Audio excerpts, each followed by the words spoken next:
a few minutes late. Thank you for the minister rearranging his schedule to be here as soon as possible. I see quorum, and we are on time, and I'm looking forward to what the minister has to say for the next 5 minutes. So, Minister, the floor is yours. Thank you very much, Mr. Chair, and I'd like to thank all the members of the committee for giving us an opportunity to come before you today to discuss the proposed funding for the Department of National Defence and the Canadian Armed Forces and the Communication Security Establishment through Supplementary Estimates B.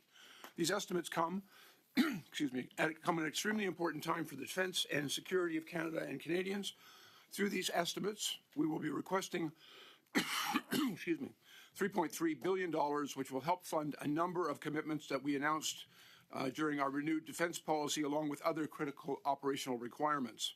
Likewise, there is $58.9 million that is being requested for Communication Security Establishment Canada that will help to ensure its members can continue to carry out their vital mission of safeguarding Canadians in the cyber domain. This investment is going to enhance CSE's ability to protect Canada's economic security, to defend democratic processes, and to advance Canada's international affairs, defence, and security interests. I'd like to take a few moments, if I may, Mr. Chair, to highlight some of the key projects that we're proposing to fund through these estimates today. First of all, it's important to note that over half of the funding requested in the national defence for the national defence and our military falls under capital spending. This reflects the need to invest in new equipment and programs in light of the challenging defense and security environment that we find ourselves in. The $659 million of this funding is being allocated to the Future Aircrew Training Program for incoming pilots, air combat system officers, and airborne electronic sensor operations. This training will bolster our ability to train a sufficient number of qualified air crews to meet our operational requirements and to ensure that the RCF maintains a multi-purpose and combat-capable Air Force. We are also requesting $561 million towards the Canadian Multi-Mission Aircraft Project, of which this committee will be well familiar, so that we can remain on track to replace our fleet of CP-140 Aurora aircraft with 16 new generation Poseidon 8 P-8A aircraft. For the Royal Canadian Navy, we're requesting $310 million in capital funding as well as $5.4 million in operational funding to help deliver on 2 future joint support ships. Once these ships are complete and deployed in operations, they are going to provide deployed ships with fuel, spare parts, food, water, and other much-needed supplies. And in the meantime, we also have to maintain these capabilities through the Interim Auxiliary Oiler Replacement Vessel Project, for which we're also proposing $15.3 million in funding through these estimates in a contract with Davie Shipyard. And as we announced in Budget 2024 and reaffirmed in our Strong and Free, we're also allocating a total of $299 million towards sustaining our existing fleet of Halifax-class frigates while we build our future 15 River-class destroyers. Failing to maintain these vessels can significantly undermine our ability to meet our commitments in the Indo-Pacific and to NATO. At some additional investments, we also remain committed to providing military assistance to Ukraine until they are victorious. In these estimates, we're allocating $763.5 million. This is going to be for munitions, for training, and the tools that Ukraine needs to defend themselves against Russia's illegal invasion. We're also requesting $202 million towards the National Procurement Plan that will ensure the readiness of about 100 of our existing CAF fleets. I know this is a subject that has also been studied by, and you've heard testimony at this committee about the underinvestment and mismanagement of our existing fleets, and we put forward $202 million in order to ensure the operational effectiveness of our existing fleet. We're also allocating $209.2 million towards science and technology research associated with NORAD modernization plan, and there are a number of other initiatives to provide modern equipment and improve support services for members of our military, as well as transfers to and from other departments and agencies. Across the globe, as this committee was well aware, our adversaries are determined to undermine our values, our sovereignty, and our democratic institutions to suit their own aims. This funding that is being requested through these estimates is critical to providing Canadians and supporting our allies and partners against threats like these now and well into the future. I believe we need to move quickly and to ensure that our people in uniform have exactly what they need to keep us safe. And I want to urge all members of this committee to unanimously support these desperately required funding in the upcoming estimates. Thank you, and I'm pleased to take whatever questions the committee may have. Thank you, Minister. Colleagues, we started a little late, but my intention is to have a full hour with the minister, so 2 full rounds, and that will probably bleed into the second hour. And that's where the time we'll lose a bit of time. So with that, we'll go to Mr. Bazan, 6 minutes. Thank you, Mr. Chair, and I welcome the minister and officials from D&D and CAF here. Welcome. Minister, as you know, in your defense policy update, you guys did estimates on where you're going to end up by 2032 on the 2% NATO commitment. Then that changed when you and the Prime Minister were down in Washington at the NATO summit. And now the PBO said that the numbers that were in the DPU were in error and that it's going to take an extra $41 billion to get to the 2% commitment by 2032. Why were the numbers fudged in the DPU and didn't even line up with GDP projections that's used by the Department of Finance? Yeah, unfortunately, Mr. Bazan, your question indicates that you're somewhat confused by the sequence of events, and if I may clarify that for you. On April the 8th, we released the Defense Policy Update. The Defense Policy Update articulated a plan to bring Canada's defense spending to 1.76% by 2030. It was followed up by the spring budget that also took place in the spring, obviously, of 2024, which had added significant new additional spending, which was approximately $1.81 million over the next 5 years, and $73 billion, those were billions, by the way, $73 billion over the next 20. That did not articulate a plan to bring us to 2%, but only to 1.76 in the next 5 years. We then sharpened our pencils, and we also explained in the ONSAF that we were going to do additional work because there was much more that needed to be done. Not explaining how your number and projections are different than what the PBO said and GDP projections by the Department of Finance by your colleague, Minister Freeland. I was trying to clarify for you the sequence of events. He's not answering the question. Excuse me for both of you. We're getting into it a little earlier. Roughly, your question was a minute. I should give the minute back to the minister to respond, and then we'll go from there. So you have about 30 or no, you actually have about 15 seconds left in the minute. So.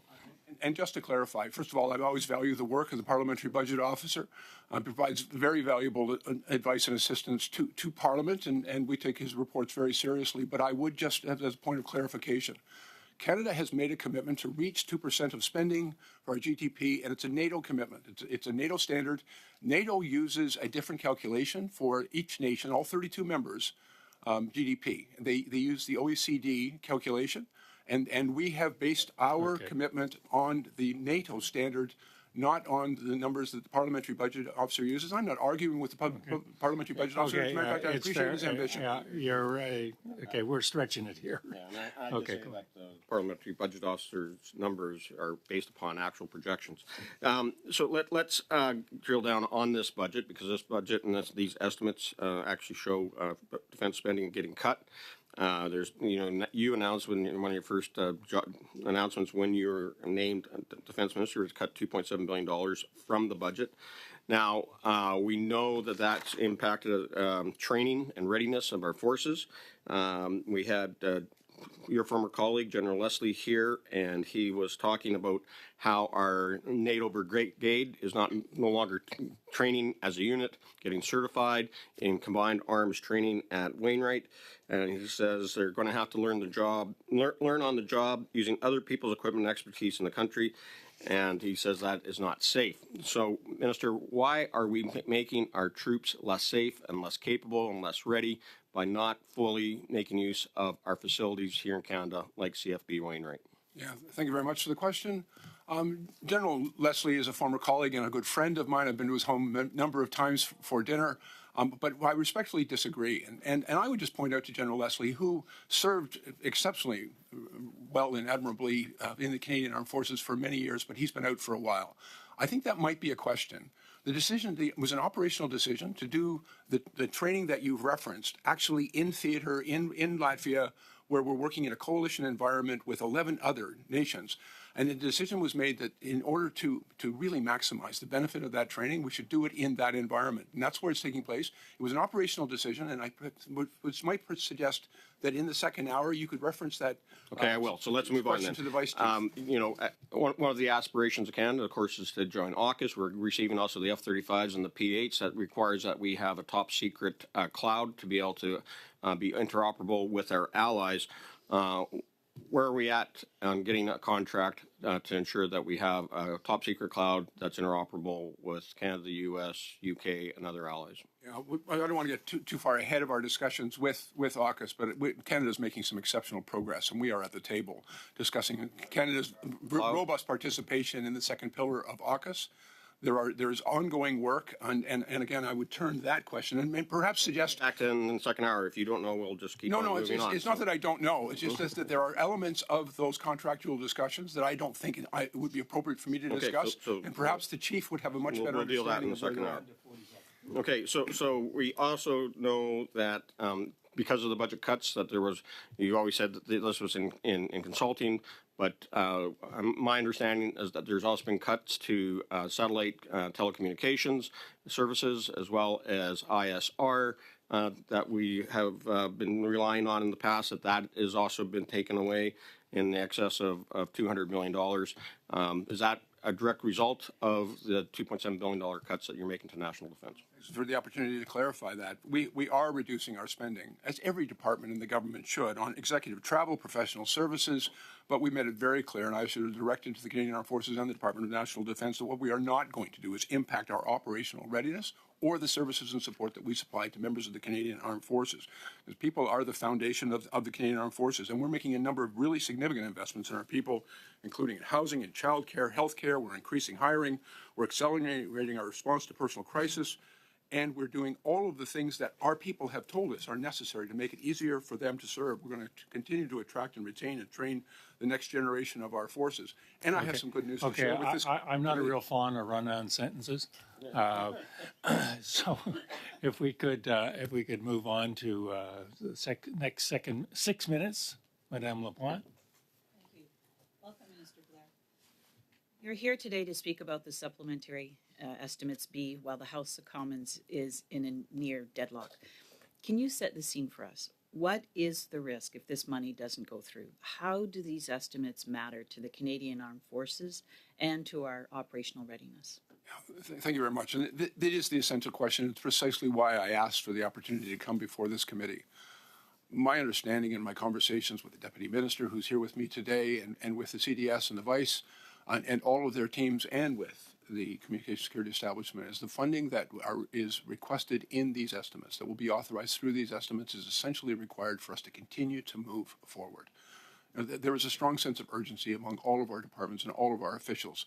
Canada needs to do more, and Canada needs to do it quicker. We need to accelerate our capability requirements. We just need to move quicker.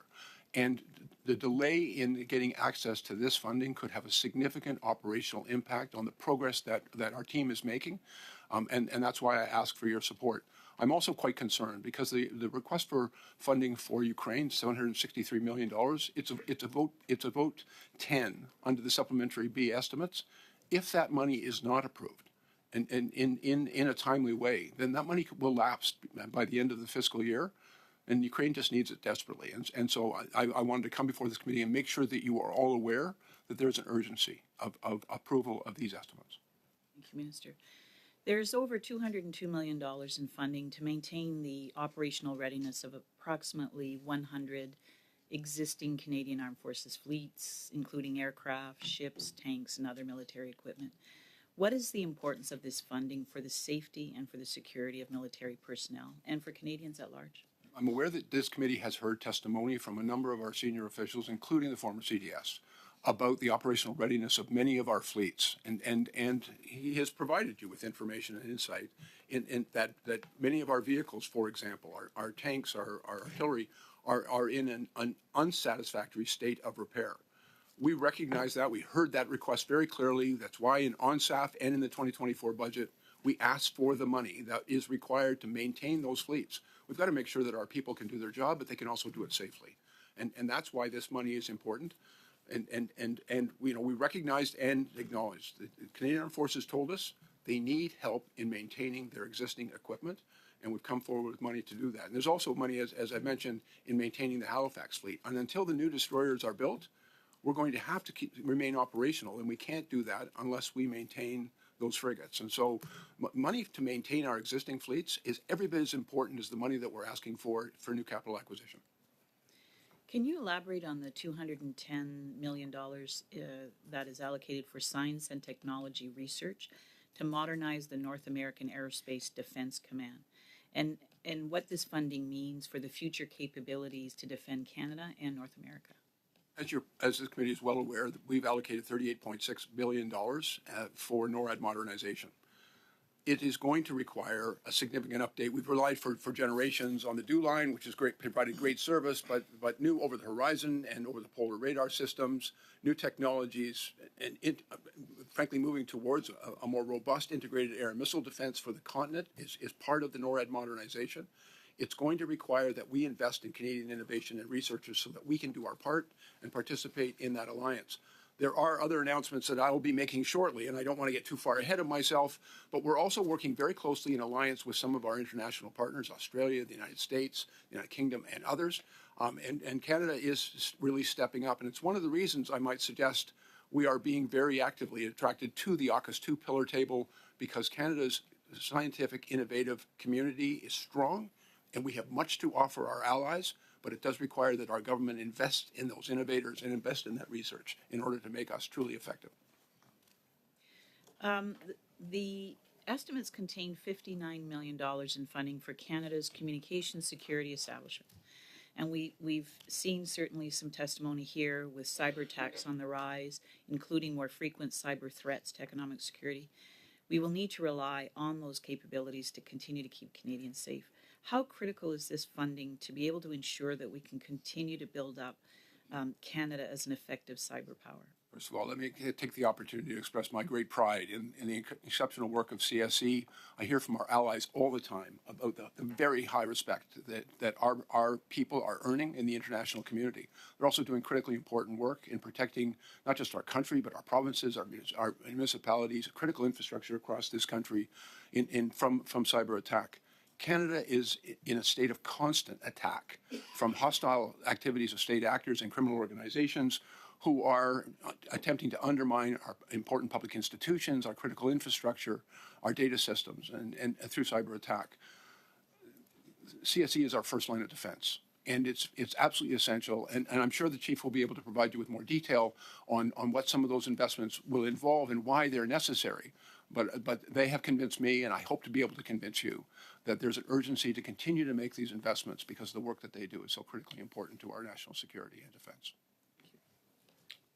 Okay, thank you. Madame Normandin, 6 minutes. Thank you, Chair. And I'll let you have time to put in your earpiece, Minister. In September 2023, there were cuts that were made in the budget when it comes to maintenance and operation within the SUPs that have to be voted on. I don't see any extra money for operations such as on-the-ground training.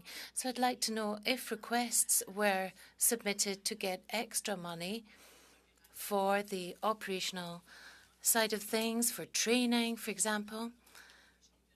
And has that money been refused, or was there no actual application for extra money for training, for example? Thank you very much. And if I may, I'll just take the opportunity to share with you. As I've indicated already, when we were asked by the Treasury Board to look at funding refocusing, every department was asked to look at their expenditures. It's important that we be efficient in the way we spend the public taxpayer dollars and we get the most value from it.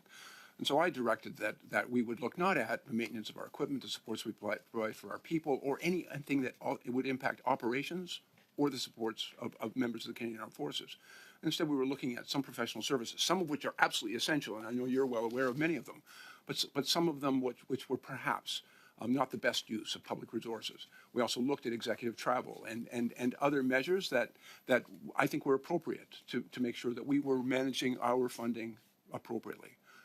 There have been some operational impacts, and therefore, I've now been advised that in the second round of budget refocusing that the Treasury Board has undertaken, there has been a decision made to exempt the Department of National Defence and the Canadian Armed Forces from any future refocusing of spending.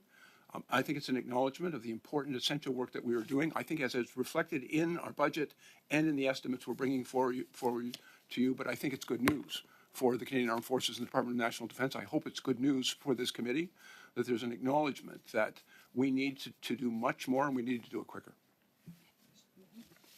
Je comprends votre réponse à l'effet qu'il y a eu.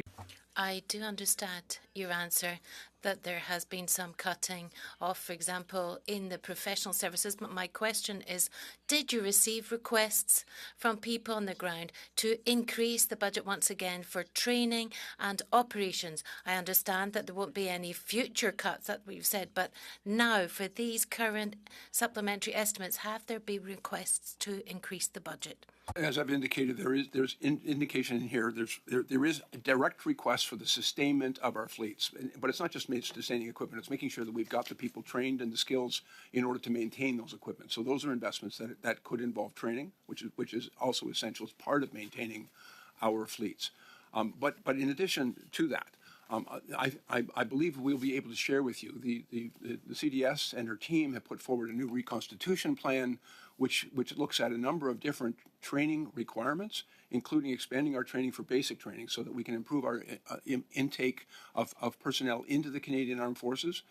Part of that can be addressed within existing budgets. Part of it is going to require additional monies, and we'll be seeking that in the upcoming budget. Merci beaucoup. Question qui revient à chaque fois. Thank you very much.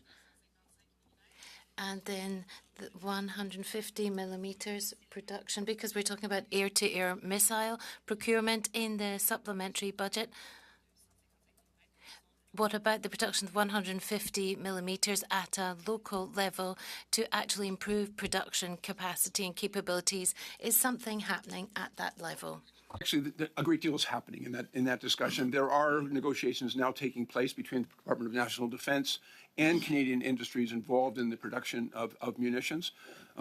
We met with them, and we heard very clearly that they needed the certainty of long-term contracts. We've provided that in ONSAF and in the 2021 budget. I believe there's $1.8 billion that is directed towards the procurement of those necessary munitions. We're also in discussion because there was also some money also allocated to invest in new production lines, the security of new supply chains. That's part of an ongoing negotiation, contract negotiations that's taking place with those companies. But I want to assure you, we are seized with a great sense of urgency, and I've heard very clearly from the Canadian Armed Forces. They want to urgently move towards having an adequate supply of battle-decisive munitions, and we will do what is necessary to acquire those munitions, if possible, in Canada, and if not possible, to do it in a timely way. We have other options that we'll also consider as well. Merci. Dans les crédits. Thank you. In the supplementary budget, there's extra money for Ukraine, around 400 million. I remember there was in October of 64 million for acquiring light weaponry. And the outstanding balance, is it loans or is it acquisition, procurement of equipment or direct donations? What does the rest actually represent for Ukraine? Thank you. There's a number of significant investments. We are in constant communications with Ukraine. I'm able to share with you, if I may, I'll also take the opportunity. The NASAM system, of which I know this committee has been quite focused on. We've worked really hard with our American allies, with Raytheon, the manufacturing company, to deliver that as quickly as possible. I'm now advised that that equipment is in the hands of the Ukrainians. And I can't give you more information on that because of operational security, but we have been able to deliver at long last. And I think it's going to make a difference because it'll enable them to protect communities. There's a number of additional things that we are attempting to do with Ukrainians, and you're right, we've already provided a number of supports within the broader envelope, and it's not just the one you referenced, but it's a total of $763 million in these estimates. But there is money that we are investing, for example, in Ukrainian industry.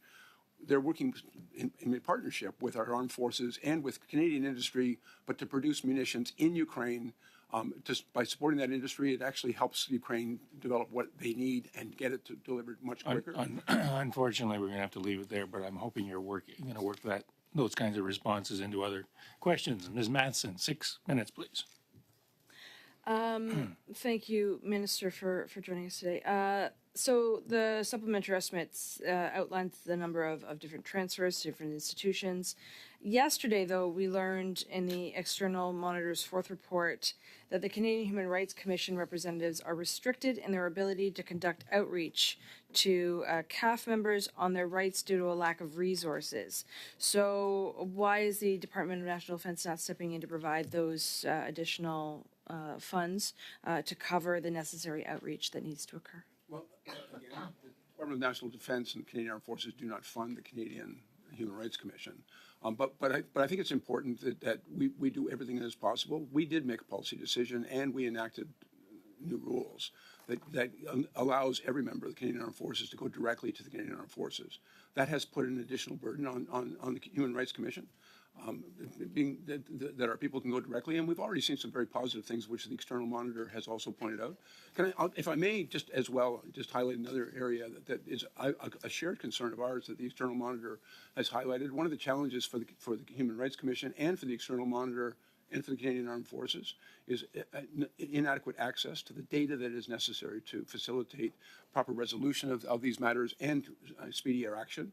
And so there is money here that we are investing in digitizing our HR processes to improve the data availability that would be available to CAF, to the Human Rights Commission, and that would support our members. So the External Monitor talked about the plans to expand on the Independent Legal Assistance Program by expanding on in-house legal expertise.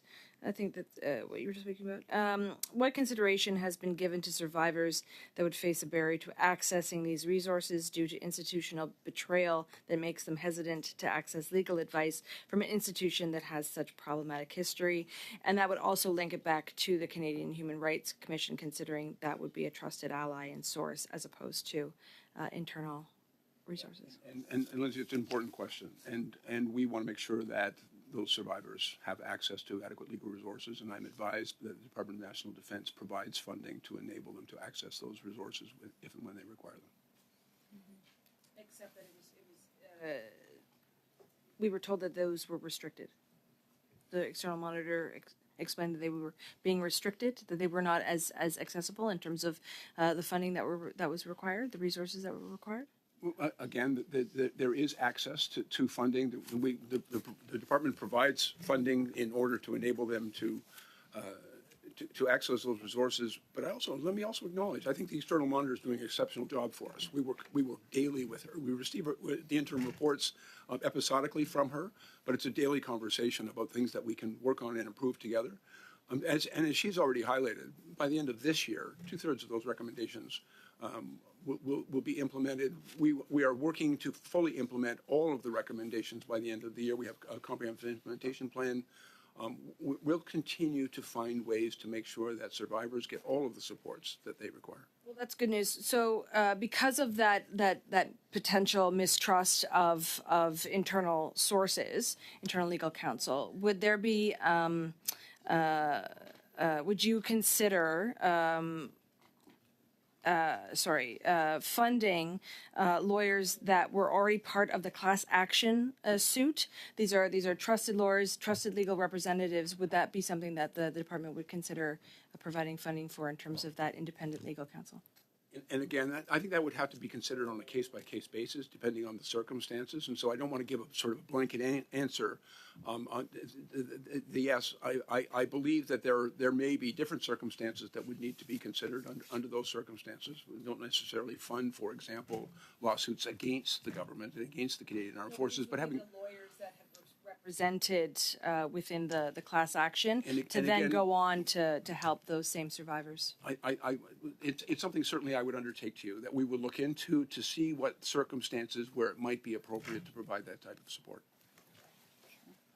When you came before the committee last month and we discussed this topic, I asked you about the National Defense's obligation under that class action suit on sexual misconduct.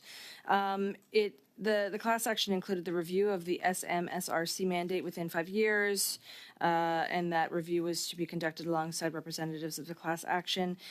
You told us that you didn't find at the time a court appointment to be the external review team lead, but the external monitor's report says an internal review took place last year and a revised administrative and executive structure for SMSRC had been approved and was awaiting finalization. So can you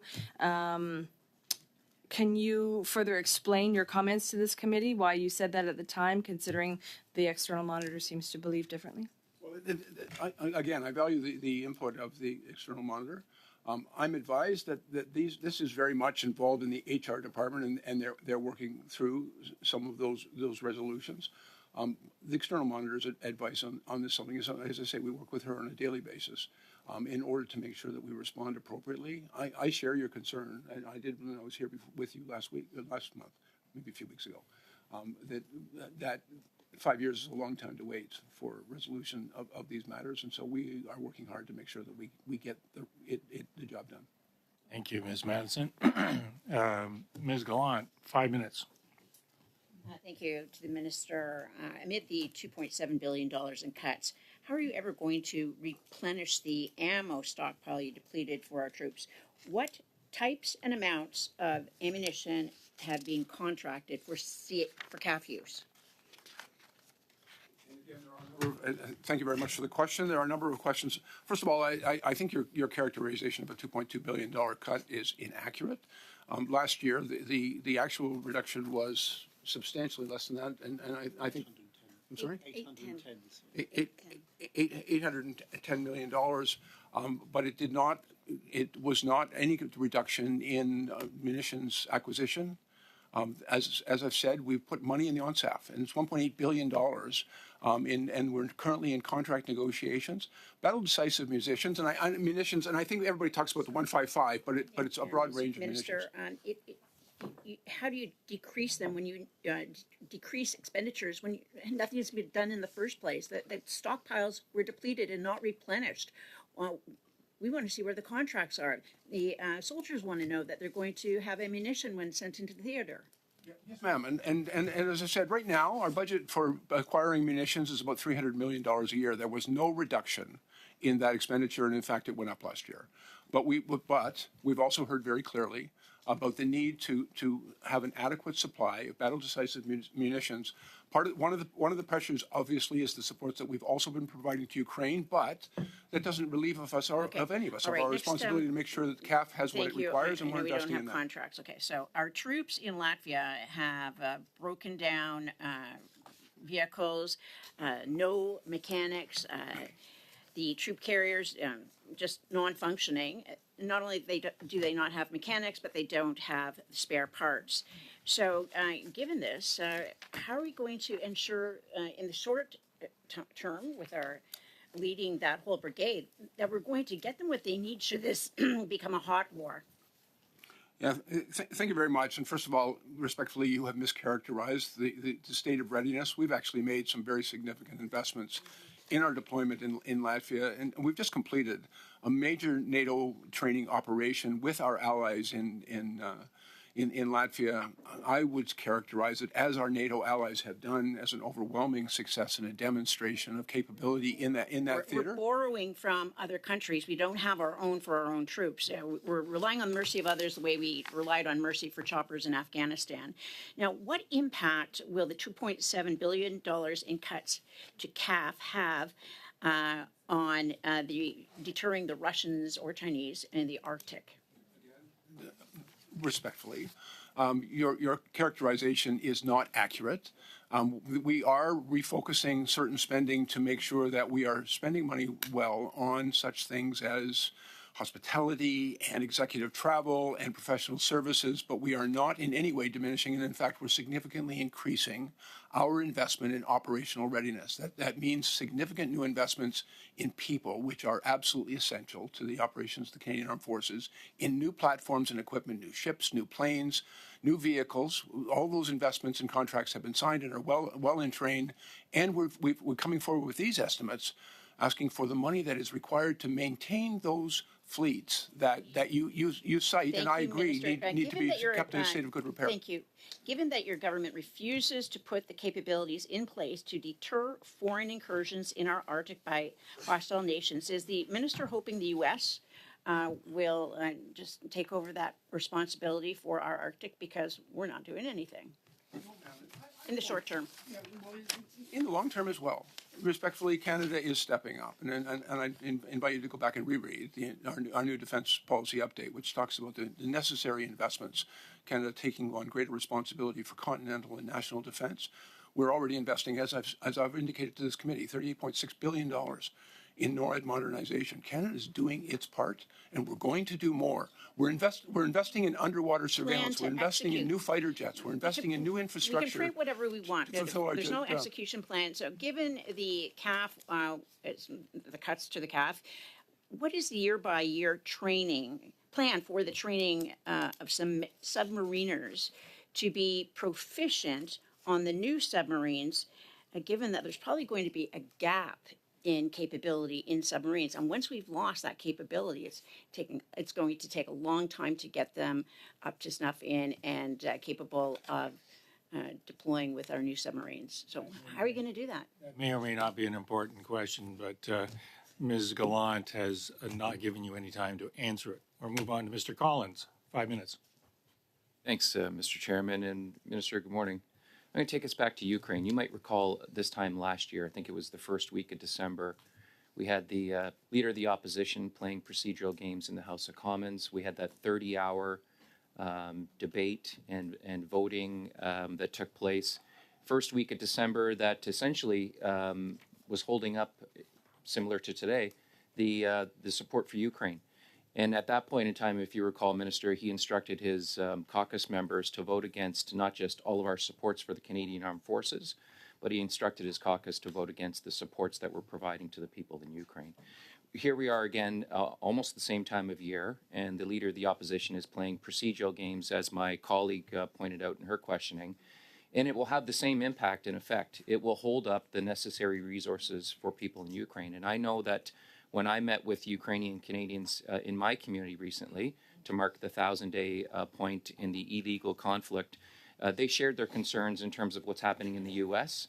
and what might come as it relates to the support that the U.S. has traditionally provided through the conflict. But they also pointed to what's happening here in Canada and the need to provide more resources. You highlighted in your opening the resources that are included in the estimates for Ukraine.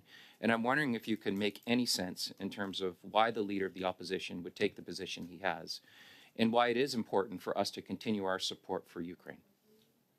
Point of order, Mr. Speaker.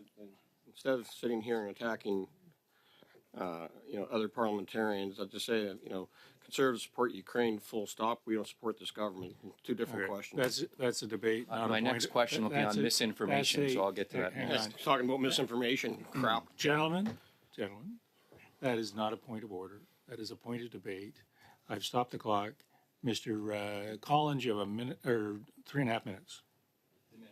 Question in his hands. Yeah, thank you very much. One of my reasons for coming to this committee, this is a all-party committee. I believe that everybody at this table understands the importance of supporting the Canadian Armed Forces, but also understands the importance of supporting Ukraine. I think there are circumstances where standing up for Ukraine may require that you have to stand up to your leader to do what is right.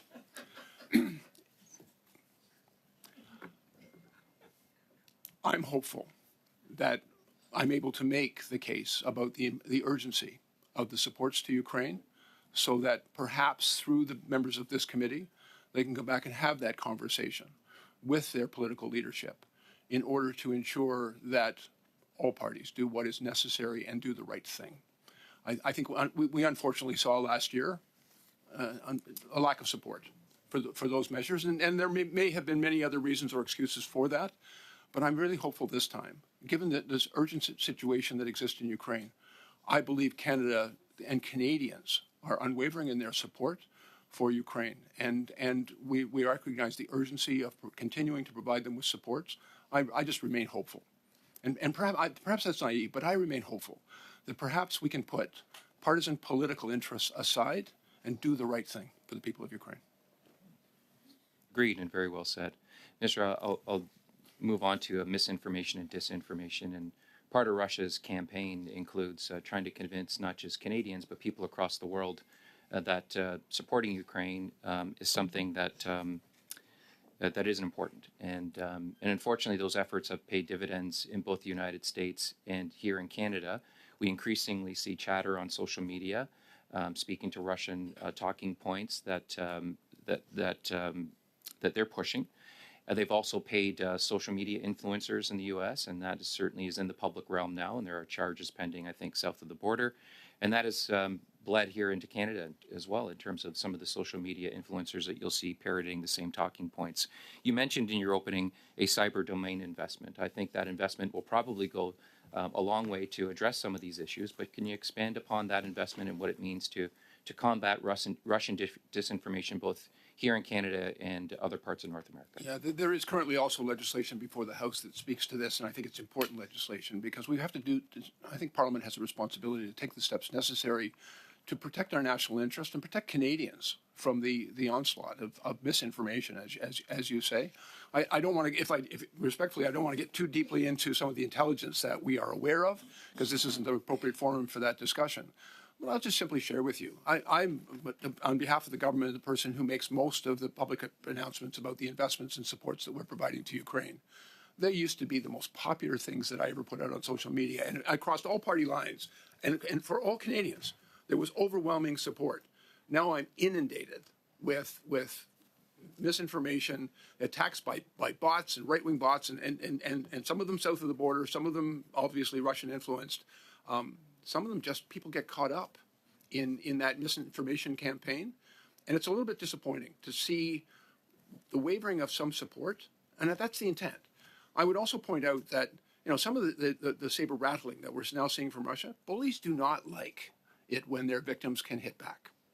And so they complain bitterly about that.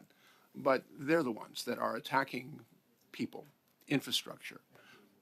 Sir, thank you, Mr. Collins.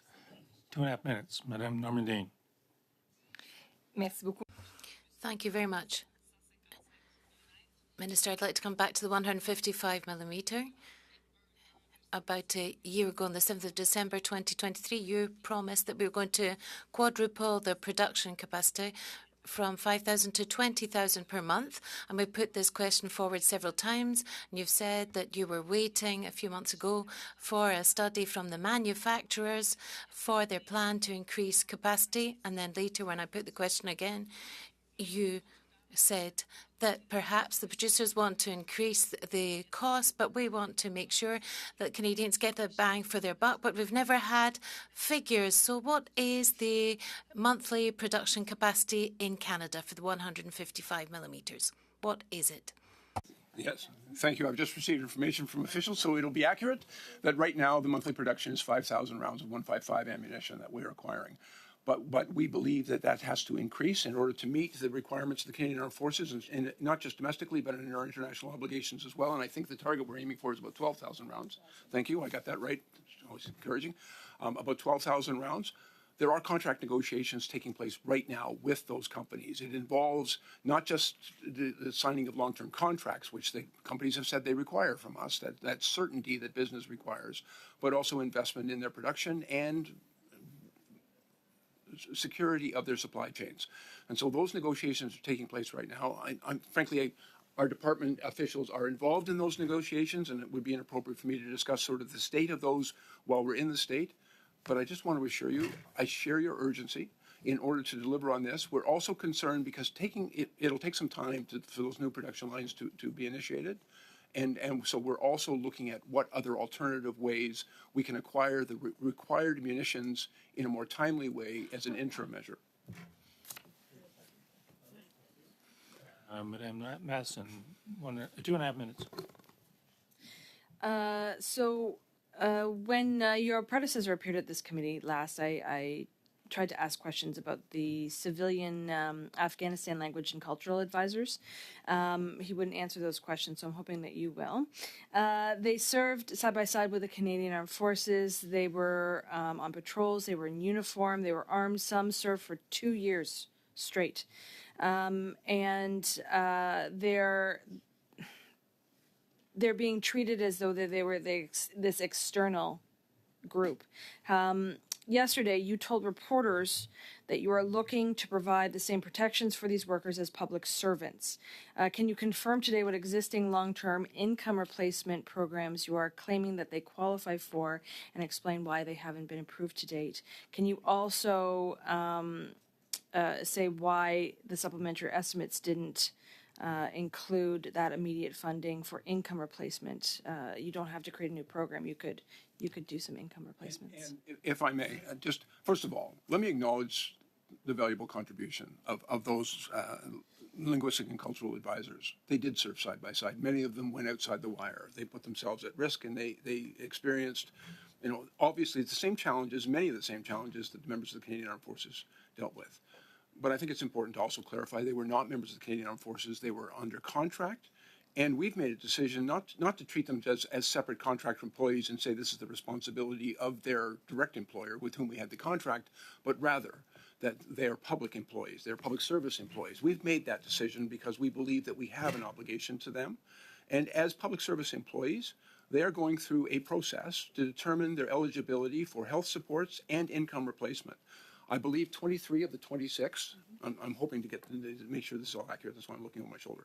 23 of the 26 have already had their issues on health support services adjudicated by the WSIB, and the rest of that work is proceeding. There have also been cases that have gone through the WSIB on income replacement. I believe at least one of them has been resolved to about $500 million. And so that work is ongoing. We are following the appropriate processes. I understand that there is some frustration, and quite understandably, they are seeking to be treated exactly as members of the Canadian Armed Forces. The Canadian Armed Forces benefits are well defined in legislation and contract. These are not members of the Canadian Armed Forces, but we've made a decision to treat them as public service employees, and we're following exactly the same processes of adjudicating their claims. And I have not made a decision to just, contrary to what you suggested, I've not suggested that they're all entitled to income replacement supports. Okay, we're going to have to leave it. Determined by the WSIB. There. Thank you. Ms. Stewart, 5 minutes. Thank you, Mr. Chair. Thank you, Minister.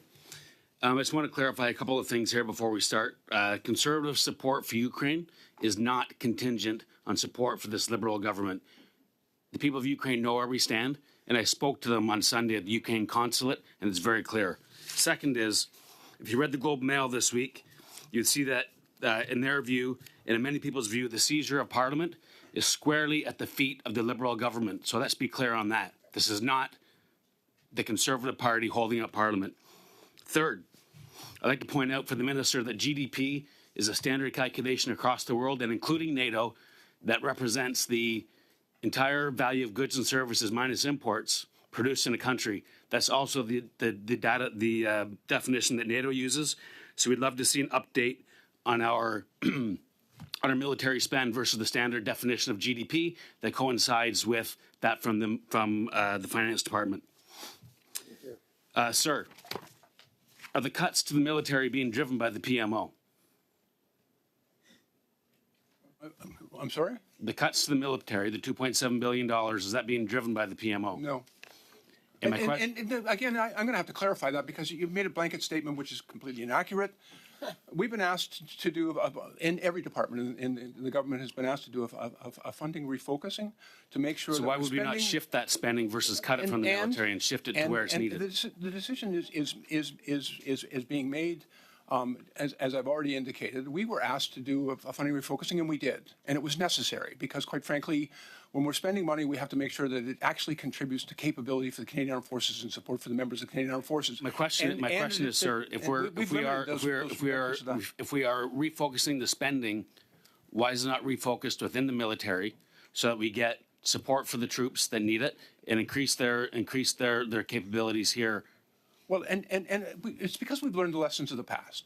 And I remember too vividly, and I know the Canadian Armed Forces does as well, in 2013, when a previous government cut $2.5 billion from the defense budget, and it was a broad axe slash at the defense, and it reduced defense spending to less than 1% Would you say that we're not going to do that again? It generally works better when you don't talk over each other. It generally works better when the answer and the question are roughly the same. So, Mr. Stewart, if you let the minister answer, we'll give him another 10, 15 seconds, and then we'll go on to Mr. Stewart's next question. Comment.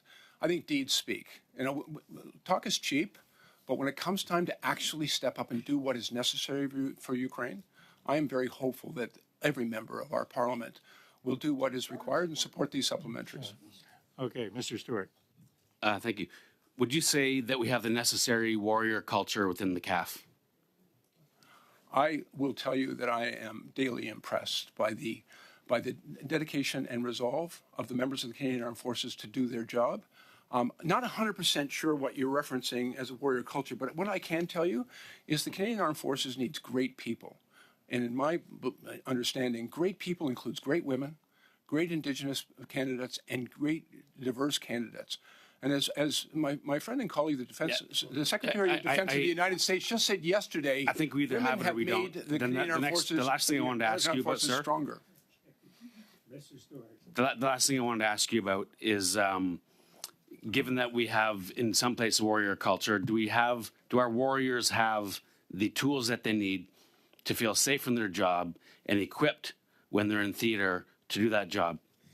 Exactly why I've come before you to ask for the resources that are in the estimates to make sure that we provide members of the Canadian Armed Forces with the tools they need to do their job. And I'm really hopeful we're going to get your support this time. Have the soldiers right at the ground level been asked if they feel like they're supported by the government? We speak to the soldiers all the time. I've been traveling across the country. Has there been a survey done? What's that? Has there been a survey done with the data? Well, we speak to our people all the time about their experience. We've been talking to them about housing. We've been talking about access to childcare, and we've been talking to them about the tools and equipment that they need to do their job. It's one of the reasons we in our have we been able to supply them with the 9mm ammunition to train? Well, again, it actually requires not talk but investment. And it's one of the reasons I hope that this committee will support those investments, because the Canadian Armed Forces has had enough of talk. I wonder if there's been any talk of expanding the MSP in order to fill some of the gaps that we have in that supply program. Well, again, there's some outstanding work that's being done in order to make sure that we invest in the things that the Canadian Armed Forces need, but it requires the release of the money. That's why I'm here this morning. Okay, just back to the 9mm. Has there been a resolution on supply of the 9mm ammunition for training of reservists? Yeah, actually, there's been some very good work done in contracts with Canadian suppliers to make sure that proceeds quickly. And yes, I think there's been real progress done on that. Thank you. Final question, Madame Lalonde, 5 minutes.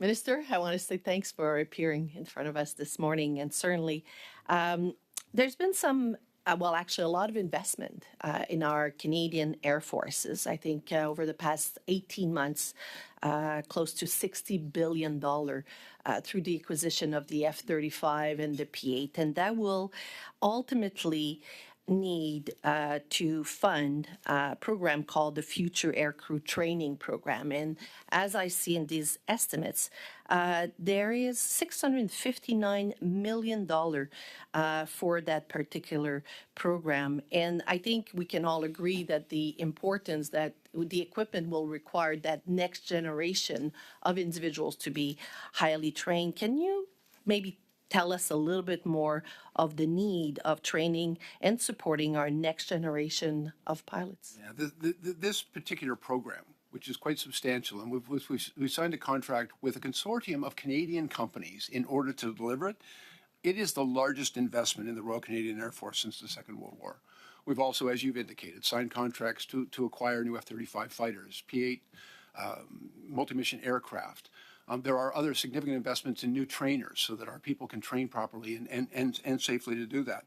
And over the next 25 years, that program is going to provide our pilots and our air crews. And it's really important because I think we often focus on the training of pilots, and pilots, don't get me wrong, are really important.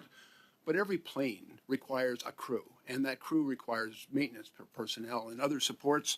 And so we need to invest in that. And we've signed contracts to deliver those planes. The P-8s are going to start being delivered by 2026. We're moving really rapidly in order to get the Canadian Armed Forces exactly the tools that they need, but we've got to make sure that our people are ready when those new aircraft arrive. And so there's an urgency to this, and it's why we've put in these supplementary estimates, $659 million, to begin that essential program. Canada also has an extraordinary reputation around the world as a country that has trained pilots and air crews for other of our allies, certainly through the Second World War. We're reestablishing that capability for Canada because I think it's another significant contribution that our country can make to global peace and security. Thank you very much. As we are talking about some of the equipment on the Air Force, I would like to take you back on the announcement I think that you've made regarding the Canadian multi-mission aircraft project Canada is procuring, and as you said, the 16 P-8 aircraft. They're known as, and I'm not a military person, but sub-hunters, I'm told. So as they can operate in the complex lands and sea operation, and they're also interoperable with our partners, and that's key element of some of our decisions. These supplementary estimates includes over $500 million to fund this critical project through our Air Force needs. What is the impact of this funding, particularly, and you started to talk about the P-8 aircraft being held up in our Air Force? First of all, it's going to replace the C-140s, which have been doing extraordinary work for the Canadian Armed Forces and for our allies for the last 45 years. But it really is time to replace those aircraft. And so, we listened this time. We listened very carefully to the Air Force. They said what they needed in these aircraft. And it's why we made the decision to go with the P-8. And as you've indicated, the P-8 Poseidon is primarily a submarine hunter, but it's multi-mission in its capabilities, but it's operated by all 5 of our Five Eyes partners and by Norway and Germany. There is real advantages, as the Air Force can share with you, to interoperability, even exchangeability in these things. We have an opportunity, because our allies use these aircraft, to train alongside them right now and to accelerate our ability to receive these aircraft and to manage a very orderly but rapid transition from the C-140s to the P-8s. And so we need to start investing in that now. It's investing in the training, but it's also investing in some of the infrastructure that's going to be required in order to support these aircraft when they are delivered, because there's some adjustments that need to be made from our existing maintenance facilities. And so that work has to proceed. We want to be ready. When we want to move quickly. And there's an urgency to this because of the actions of our adversaries. We're seeing a lot more naval, maritime, and submarine activity in both the North Atlantic, in the Pacific, and in the Arctic, and we want to make sure that we've got the equipment necessary to deal with it. So just to understand, so we're proposing in these estimates $3.3 billion for the authorities so we can continue to providing. And I hear always criticism that we are not spending money, we're not allocating the funds requiring. What is the impact if these estimates are not approved shortly? Slow us down. It'll slow us down very, very significantly. It's one of the reasons I believe that every member of this committee understands the urgency of going quickly. It's one of the reasons I wanted to come and share with you these estimates and to convey to you the importance of getting them approved as quickly as possible. Colleagues, that brings our first Point of order. point of order. Yes. Okay, so when my round started, my mic was not on, unbeknownst to me, and I think it would be appropriate if you allowed me one question to make up for that span of time that my mic was off. Do we know that her mic was off?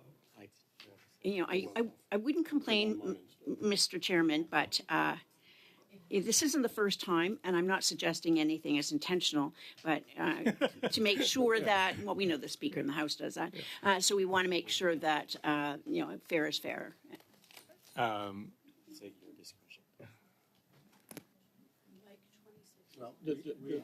I've made pretty good time. I'm going to allow 1 minute, and that's it.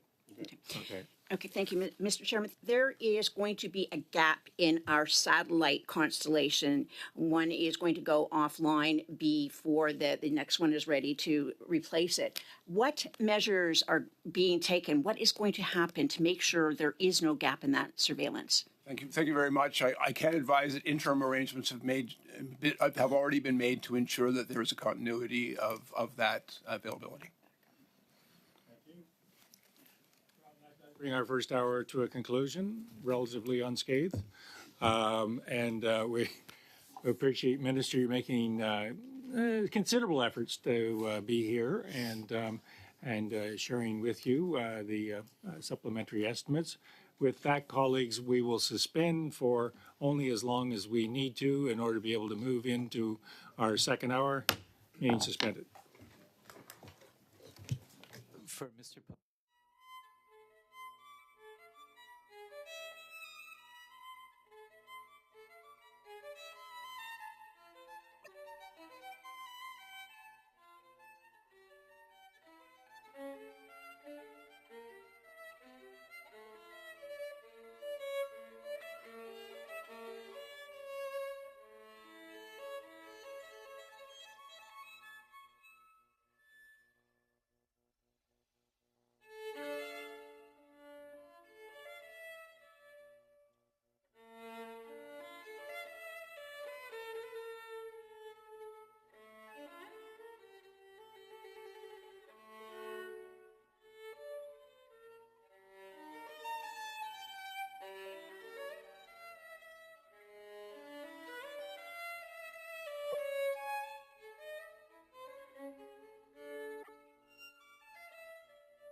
I'm assuming there are no opening statements.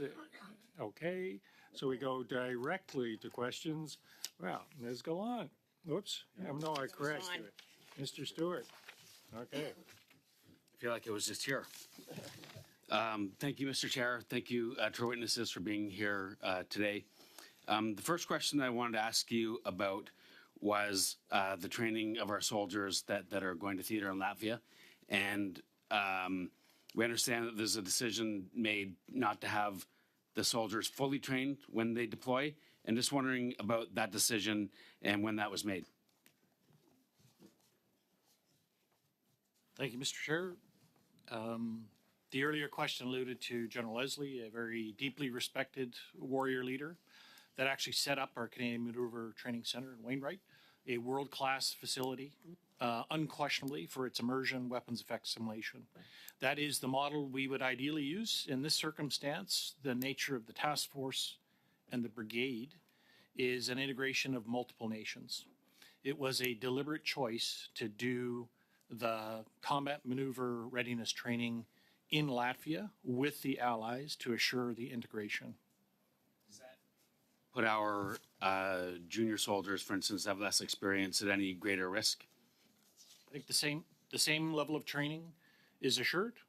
In fact, the brigade was validated last weekend and got allotted from the Secretary General, from many CHODs, about the integration of Canada, the mindset and the complexity. And the added advantage is it was done in the face of Russia, so we gained the deterrence effect of doing it there. How long would you estimate that training takes once soldiers arrive in Latvia?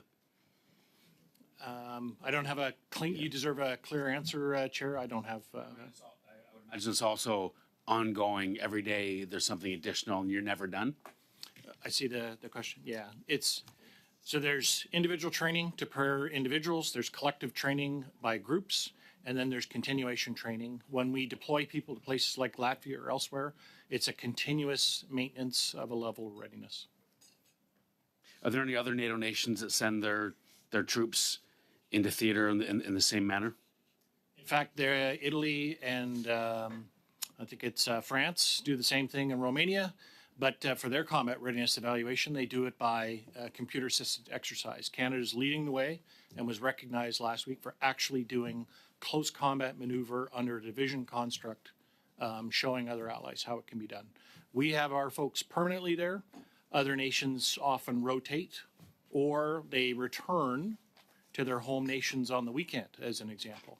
So Canada is actually demonstrating our competitive advantage in our approach. Okay, Deputy Minister and Lieutenant General, in the most recent directive on reconstitution, it included a risk assessment on achieving recruitment targets. And one of the risks highlighted was, and I quote here, widespread misinformation campaigns creating a lack of public confidence in national institutions could impede efforts to reconstitute. So I'm wondering, how could Russian disinformation regarding Ukraine and Canada's efforts and support for Ukraine through Up Unifier affect Canadians' trust and support in our institutions and military? How about I'll start and then pass it on. And in fact, I wouldn't be surprised if our CSE colleagues also have views to share too. What we're worried about, as I think everybody is the trust in the institution. Is this an armed forces that you would want to work for, where you want to be recruited? And is it a mission that you believe in? Are we doing the right thing? So this would be our concern about incentivizing recruitment for those who we need in the armed forces. What I would add is that is the point of mis and disinformation, is to create that distrust that my colleague spoke about.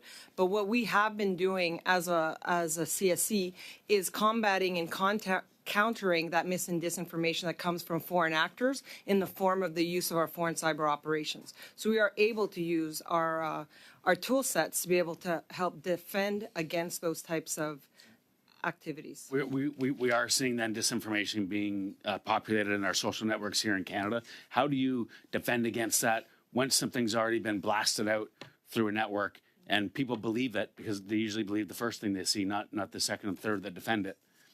How can you defend against that? No, thank you very much for that question, because that is fundamentally one of the concerns that we collectively should have.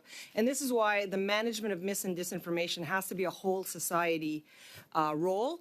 And one of the things that we have done on behalf of the Government of Canada is put in place a mis and information campaign over the last 2 fiscal years, where we have worked hard to educate Canadians to be more critical in their thinking and looking and questioning more the information that they're getting.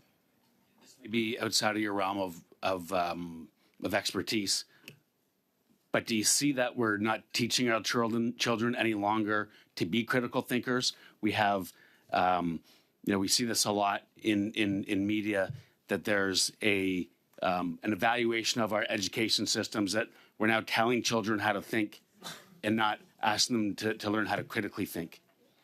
That is beyond my capacities to talk about how our educational system works. However, what I would say, in the last month of October, where during Cybersecurity Month, we ran a campaign to really raise the awareness of the many generations of our community, including our young people, to really be those critical thinkers.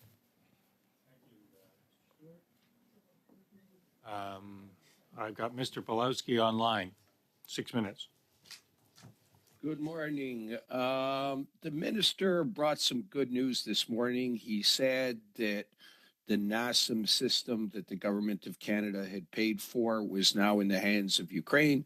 This is fantastic news, given the daily news we get of Russian attacks on Ukrainian infrastructure, the death of Ukrainian civilians. I wonder if somebody could talk a little bit about the NASAM system. When I look it up, you see these trucks with these little boxes on the back that shoot off missiles.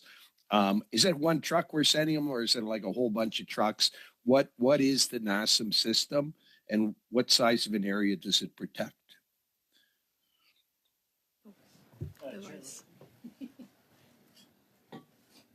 I don't profess to be an expert in air defense systems, but what I can tell you is the NASAM system versus what you described, which is HIMARS, a vehicle-based rocket-propelled precision strike weapon.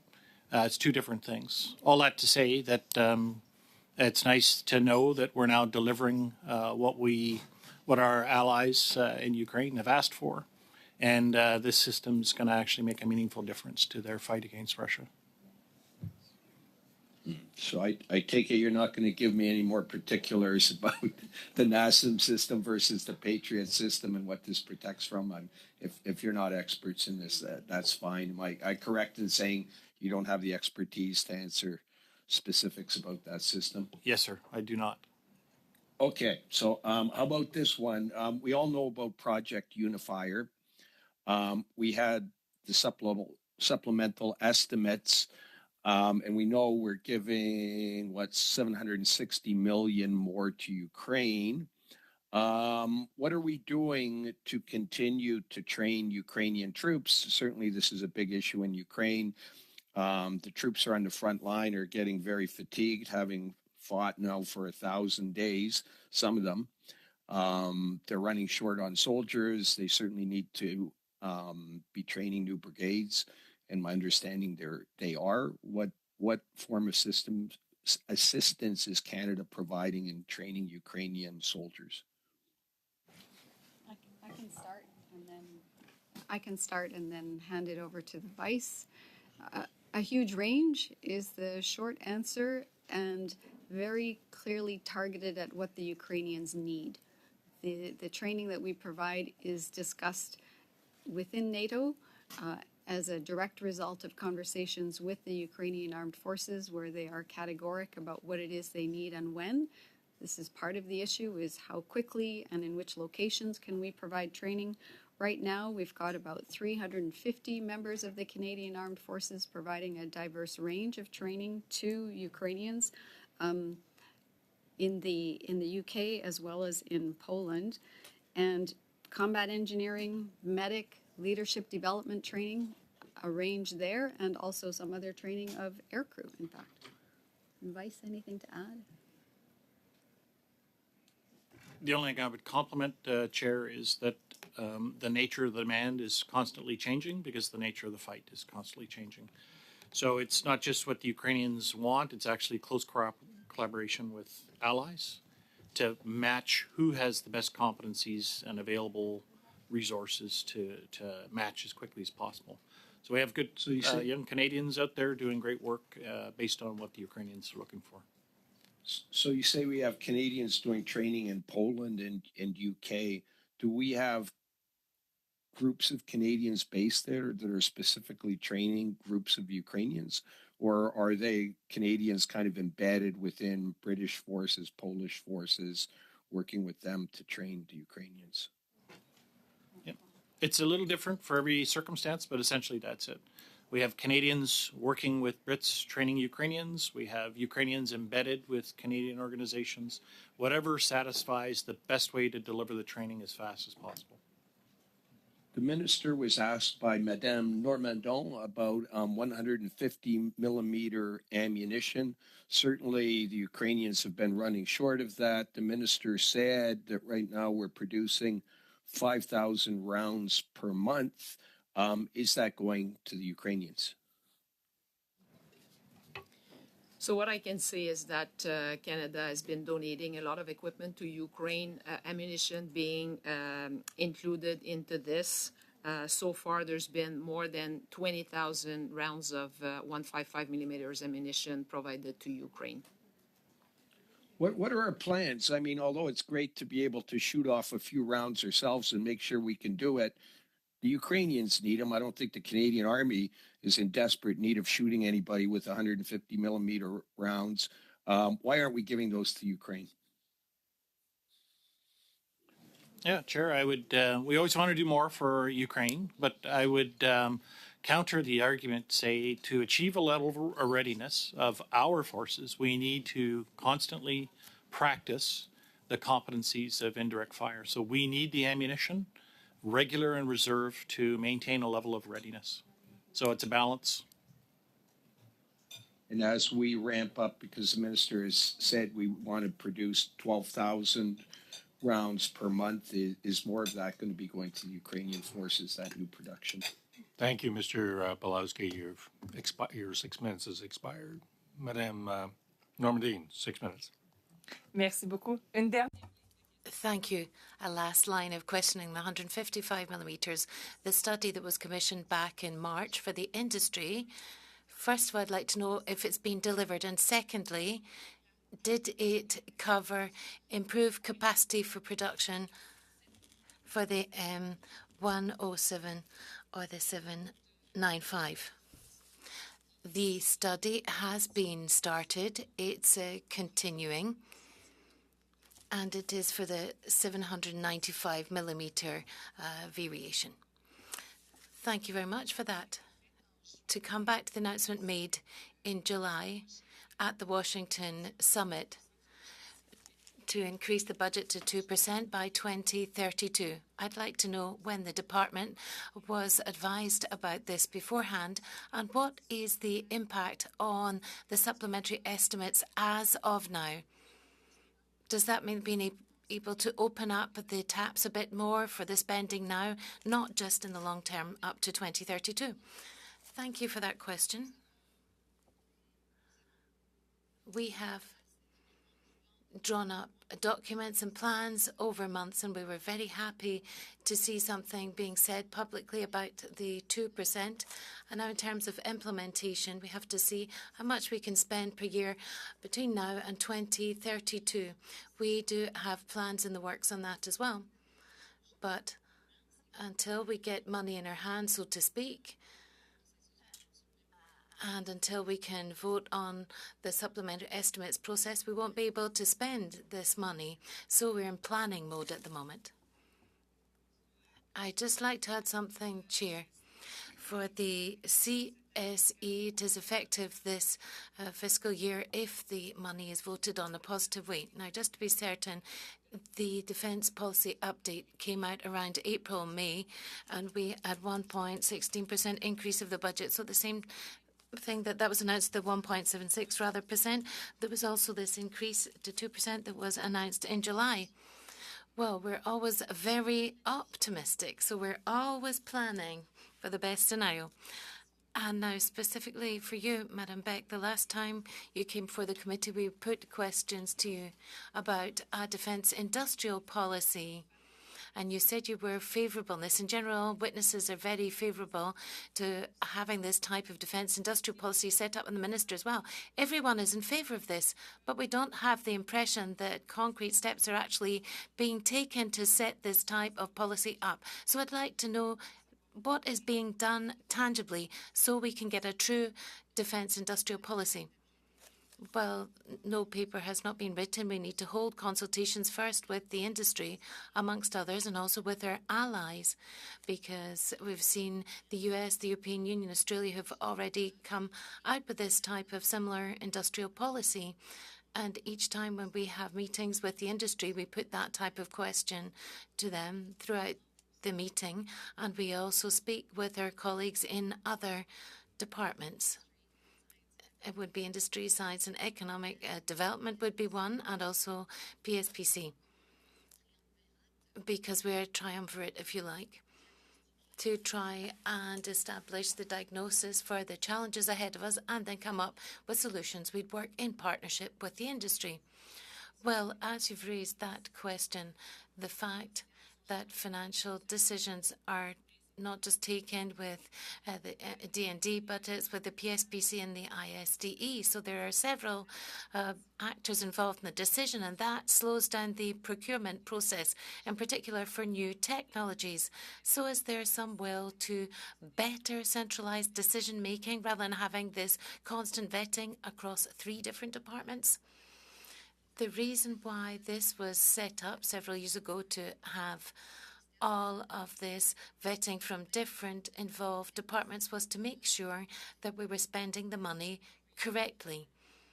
You always have to find the right balance, but for the moment, if we look at the processes that have just taken place with the P8s, it was clear from our point of view what our needs actually were for the Canadian Aviation Force to defend the country, and then PSPC looked at the best way to actually carry out procurement of these jets, and then the ISD wanted to make sure that we would have a better impact on the Canadian industry. So everyone brought in a different perspective, and we were able to come up with a solution that really suits us very well. Now, I don't have much time for another question, but in terms of being risk averse, is it something that has to be considered as part of an industrial policy, because officials seem to be hesitant about taking decisions that they might be further criticised for? So is that a key part of a future policy? Well, in developing this strategy, we want to be very clear about the risks, so that they can be predictable from the outset, so that when we take the decision, all of this is already crystal clear for everyone who's involved. It's not just something that we've thought up ourselves, by ourselves. 6 minutes. Thank you, Mr. Chair. So just, I guess, building from that last conversation, this industrial policy, it seems a bit as though in your response, you were talking about going to the industries and going to the industries in general, and having these conversations, and yet it's the government that must take the lead. So I'm a little unclear in terms of your. Sorry, what's? This is. We apologize. Okay, go ahead. That is not my question. Anyway, part of that leadership that's required is of course ensuring that we have made by Canadians for Canadians involvement in that. I have a bill that would require Canadian investment in that production for Canadians, by Canadians, with good unionized jobs. A perfect example of that is in my own riding, where the Canadian light armored fleet is being made. And many have spoken to me about the protection of that, and it's good to see. We could do further investments in terms of water bomber fleets that are made in this very country, which we're not doing to combat climate disasters.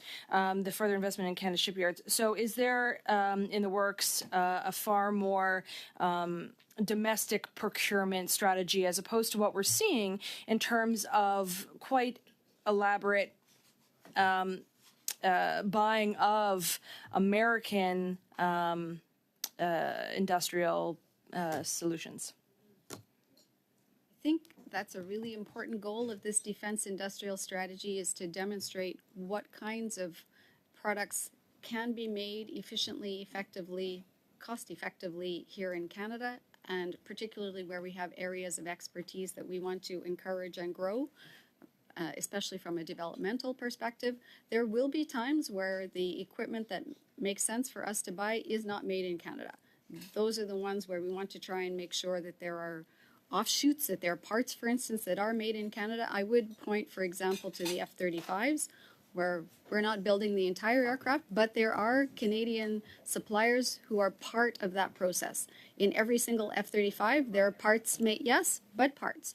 But what I'm trying to say is we need to be able to identify which parts of the Canadian defense industry we can bolster and support, because we know we will always need that sovereign capability, and which parts are, frankly, taxpayers' dollars are better spent more efficiently in some other, from some other supplier. But if we can, no understanding though that even if you're spending a little bit more on within Canada, that actually helps Canadian taxpayers, considering we're talking about very good paying Canadian jobs. Sure, it's a decision though, right? So we can lay all that out in the strategy and be clear on, if you want to support Canadian buyer in this particular instance, it might take a bit longer and it might cost a bit more. But we can be clear about that, right? And not later on say, why did this cost so much? Well, we made a decision to invest in Canada. To shift back to what we were discussing when the minister was here, he said about the 5-year review, saying that he was taking it seriously, but that the review hasn't started. But the external monitor reported that there was already an approved redesign on SMSRC on the shelf. So I'm trying to determine what's going on there in terms of that miscommunication, because it was not made clear by when I asked the minister. Is it that the existing design the design is being created and there's an expectation that within the 5-year review that will just be rubber stamped, or what's going on in terms of that, because there's a conflict or a contradiction there? Thank you. I appreciate the opportunity to clarify. It's a little bit boring of an answer. I'm sorry. What we're talking because what we were talking about was the SMSRC structure. The entity was created very quickly with a whole lot of extra positions and people and needs being met month by month, so set up in a rapid fashion to be able to deliver. So the review was, do we have the right structure in place? Do we have the right number of people doing the right number of things? And that is what has been underway and is, as far as I'm concerned, almost done. And then this is, of course, directly done with those who are leading SMSRC right now, and that is so to, for instance, make sure that baseline funding is in place, make sure that the positions are the right level in the right place and staffed properly. Okay. 1 minute. I had actually hoped to speak with officials on Tuesday, as we are starting a study about toxic or contaminated D&D sites. Inland and Fanshawe, there's a national defense property. There's been an incredible amount of work done there. And within the budget of 2024, there was full announcements of selling off surplus federal lands. sites within the federal contaminated sites inventory. I saw this. I saw the amount of work being done. It's millions and millions of dollars. There's been 38,600 metric tons of soil treated. There's a lot of work, but I need to know whether you can confirm the scope of the contamination of this site, if there's been proactive communication and disclosure to municipalities living near this or within this site, and if you could table with the committee all communications sent to my constituents, to the municipality, outlining the health risks posed by this extreme amount of work being done on this site, other sites. You're way past your time, and you can respond to that in due course as you see fit. Yeah. So, to be clear, yeah, thank you. Ms. Gallant, 5 minutes. Okay, so of the 70,000 people who applied to join the military last year, 7,000 recruits were accepted. Of those 7,000, what number were rejected because they didn't meet the Prime Minister's woke agenda quotas? The figures that I use. Pardon me, 70,000 were rejected. Well, no. Okay. There's 7,000 accepted out of 70,000. Right, How many? okay. How many?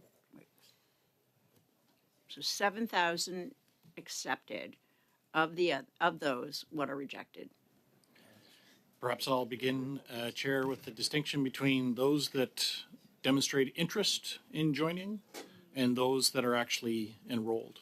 And in between, there's other categories of those that are given an offer. So maybe one of the things that we had offered was to come to defense as a committee, and we can walk through all the numbers. I'll answer the question directly.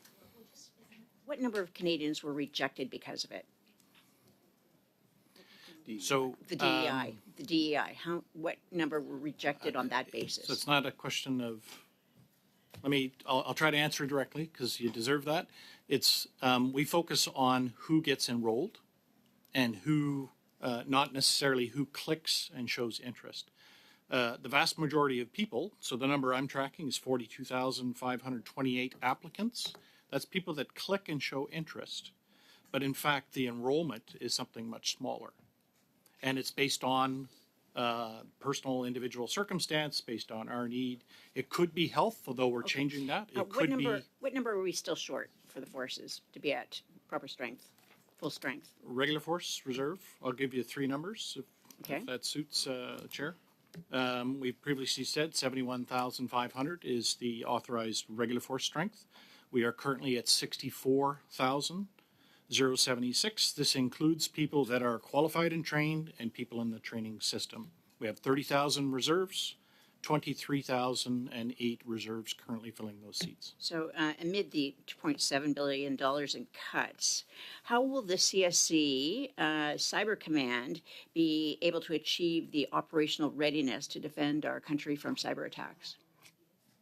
So as a CSC, thank you for the question. We are definitely stand to the ready, and as we do every day, to defend Canada and Canadians' interests. And in terms of the foreign cyber operations and the cyber command that we have, that continues to do the role that it has on a daily basis. There are no direct cuts to those resources. On the contrary, the investments and that in which we hope we get out of Subs B includes the investment in the foreign cyber operations, which will allow us to continue to do the defense of the country via our active cyber operations and our defensive cyber operations. Is our military impacted by Luminal Panda, the CrowdStrike group identified a recent hack? It affected the U.S. state telecoms. So thank you for the question. I will not comment directly on cyber incidents, but what I can tell you is that we are aware of various incidences that occur, including that could potentially have impact to our defense and CAF colleagues, and we work very closely with them to ensure that we defend that. And because we have the ability to use our defense or cyber operations, we're actually often able to thwart the attack prior to it reaching Canadian shores and dealing with it in the cyberspace. So in the Baltic region, they have had fiber cables cut. They're alleging that it was the Chinese communists. Have any of those fiber optic cables cut been impacting Canada in any way? Again, I won't get into the level of detail that you're seeking for reasons of national security. Having said that, what I can tell you is that because of the close partnerships that we have in the allies that we work with, we as a nation continue to be well protected and do not have any concerns with regards to our cyber protection. Transfers out from defense spending to in the amount of $1.5 million to ACOA. I'm wondering how ACOA, these venture capital projects, are helping or assisting the military. I'm happy to answer that, Mr. It's for a very specific initiative, actually based in Halifax, where we will be on the weekend. I think some of you are coming too. COVE is the name of an initiative, so it's a joint project for research and development in the Halifax area. Ms. Gallant, just to the point of clarification, Ms. Gallant, you said 27 billion in cuts? You mean 2.7 billion. Yes, I heard 27 billion. Okay, I'm glad we clarified that point, because otherwise we'd all be having heart attacks. Okay, Madame Lambropoulos, 5 minutes, please. Thank you, Chair, and thank you to our witnesses for staying on to answer some questions of ours. I want us to speak a little bit more. I know we've spoken a bit about cyber already. As we know, and we've heard several times on this committee, there is, our adversaries are using cyber attacks more and more, and the threat is very real. You spoke a little bit to it, but I'm wondering, I know that there's 49.1 million in these estimates, and I'm wondering if you can speak a little bit to what improvements will be made in this area. Thank you, Mr. Chair, for the question. So absolutely, exactly. The subs B are providing us with 58.9 million, which is the first tranche of the budget 2024 announcements that were made by the government, and 49.1 million of those are directly to cyber effects and cyber power. And that is to allow us to continue to do the work that we already have the workforce and the authorities to do. So that amount of money really is required, if voted on by the SUBSB, to be able to allow us to continue to enhance the work we do to protect and defend Canada and Canadians against threats, and also continue to enhance our economic security, defend our democratic processes, advance Canada's interests on the world stage, as well as support our allies and our partners against these threats. So it'll just allow us to continue to do what we do from a mandate perspective, but really continue to be excellent partners in managing these threats. So in a way, if a party were to vote against these, it would put us more at risk of not being able to deal with cyber threats. Would you agree? It is clear to say that this investment is an important one for us at the CSC, because it does allow us to continue to enhance the skills and the people that we're bringing in to be able to do this work. And the more that we're able to have in terms of the toolkits and the people to do the job, it continues to make our job easier for sure. Okay. Thank you very much for that answer. We did an entire study on procurement and heard from Canadian industry that they want to be part of Canada's plan, that they want more collaboration between the government and industry, and we do have some very strong capabilities in Canada that could be used to our benefit for sure. We recommended that there be stronger communication between industry and government. I know that there's also talk of a national aerospace strategy, among other things. And I'm wondering, I noticed that there's $202.1 million going towards a national procurement program. I'm wondering if you could speak as to whether or not any of these funds would go to support these initiatives to enhance that communication between the two and make sure that our industry is being included in a plan. Thank you very much for the question, Mr. Chair. There is constant engagement with Canadian industry and defense, as Canadian industry is super important in order to support the equipment that is being used by the Canadian Armed Forces. The 202 million that we're asking for as part of this supplementary estimate is expected to go to the national procurement envelope, which is an envelope that is used to do maintenance on equipment, buy spare parts, and do some engineering surveys, engineering work. So this is what this 202 million would go towards, apply to multiple of the numerous fleets that we're supporting. Okay, so I'm hoping that in the future there's more funding that goes towards that collaboration and in finding better ways to include industry. I know that they're already included, but I believe that there is a request on their part to get a little bit more feedback from the government.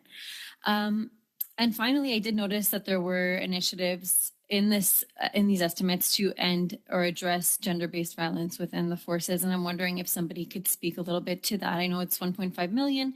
What initiatives would these include?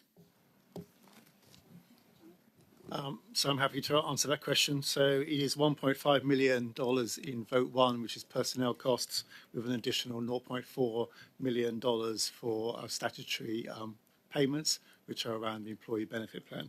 It's to cover to two specific areas. One is for responsive legal opinions, to provide legal opinions for victims, and that is $1.1 million in this supplementary estimates, and also to do prevention research, which is important to identify training and tools to manage incidents as and when they occur. So those are the two elements which are being requested in the supplementary estimates B. Thank you. Madame Normandine, 2.5 minutes, s'il vous plaît.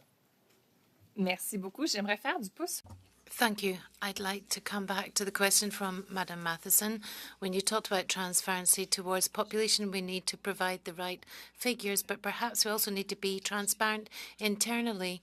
For example, what Philip Lagacé said, who came before us on the 7th of November, and he said in general we're too optimistic when it comes to forecasts. This is part of our culture because we always want to make progress. We don't give direct and honest answers, in particular to the finance department, because we want to get budgetary approval. So often we have projects that are underestimated, and either there's in a cost overshoot or else we divide the project into two and we have one half and hope that the money will come for the second half later. So should we shake up that way of doing things and have a very clear discussion on those matters?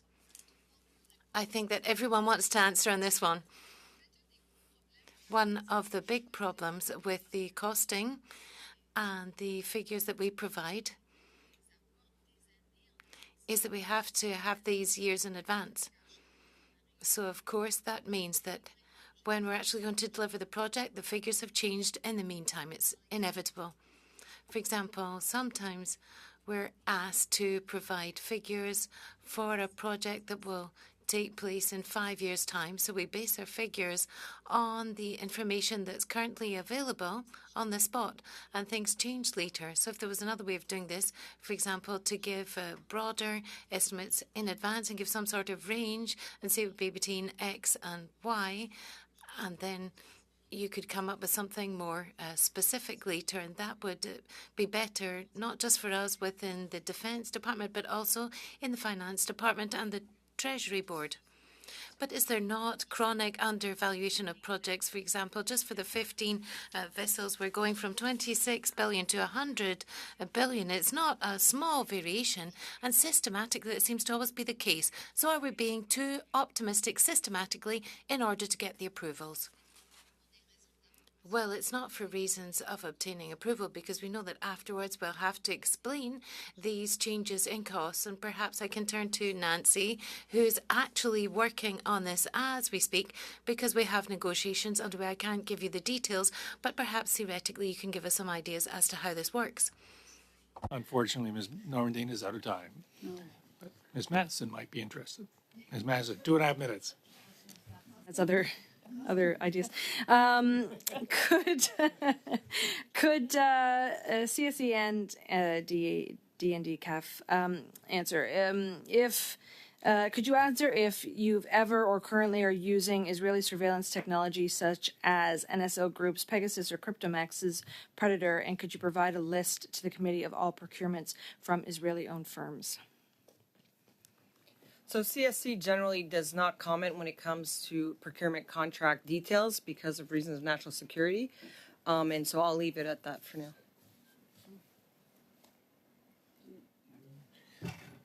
Yes to the provision of any lists of what you've provided. There has in the past been partnerships with Israeli firms, but these are the medium-range radars that we currently have in service. They were actually built in Saint-Jean. And I'll misname the prime that they partnered with, but there is examples, just like many international industry companies, that we use their technological intellectual property to build in Canada. Considering the government has said that they will stop future uses, how is that changing? Future uses of Israeli built or systems of that sort and that nature in terms of that arms embargo. What changes are being made currently to deal with that current equipment or future contracts? Yeah, Chair, you deserve a specific answer to a question. I don't have that, but we will fulfill the obligation and spirit of what the Government of Canada has directed. But what I was just characterizing is a past procurement. And if there's any information furthermore that you could provide to this committee on this question going forward, I would appreciate that. How much time do I have? 30 seconds? Do you want to, Ms. Tremblay, would you like to answer?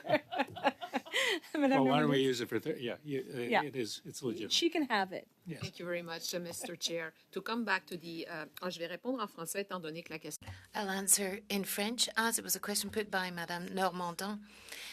We're optimistic at the start of the project because it's very much related to the information that we've got and what's been provided to us by the industry. We have to understand that with our complex projects that are underway, there's lots of different complex aspects, but at the start of the project, we don't have as much information as we're going to gather as we move through the project.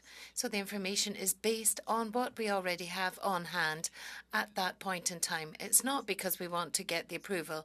It's just we base ourselves on the information that we have. We have an initiative underway in Defence to try and improve the schedule that we develop for our projects,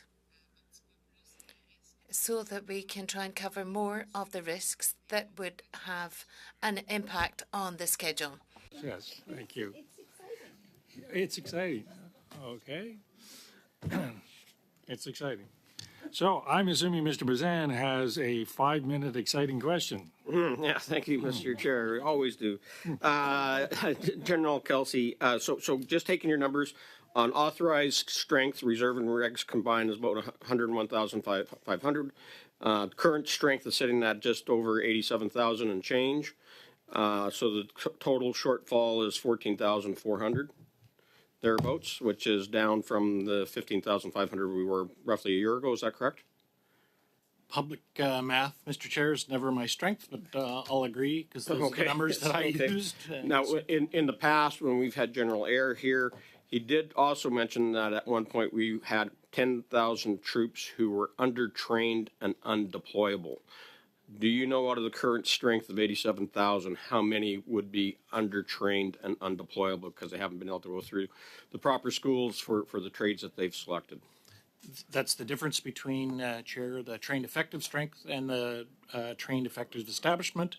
As of today, that number is 11,320. These are people in the training pipeline, people that could be on maternity or paternity leave or have medical conditions that don't allow them to work. That's regular force.